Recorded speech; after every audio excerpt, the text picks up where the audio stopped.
Hi అండి అందరికీ. శరీరానికి సలువ చేసే పెరుగు చారు నా స్టైల్లో ఎలా చేసాను చూడండి. ఇప్పుడు ప్యాన్లో 1 స్పూన్ ఆయిల్ వేసుకొని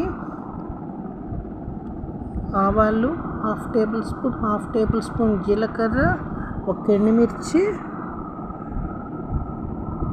అల్లం పీసెస్ కొంచెం,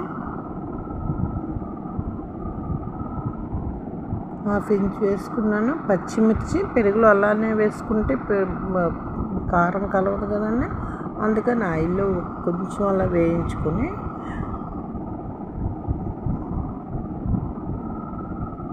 పసుపు కొంచెం,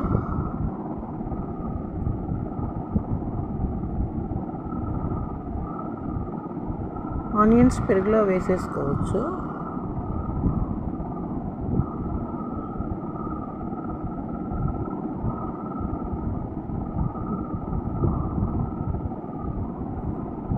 టేస్ట్కి సరిపడినంత సాల్ట్. రెడీ పెరుగు చారు. భలే టేస్టీ. 5 minutes. వీడియో నచ్చితే లైక్, షేర్, సబ్స్క్రైబ్, కామెంట్.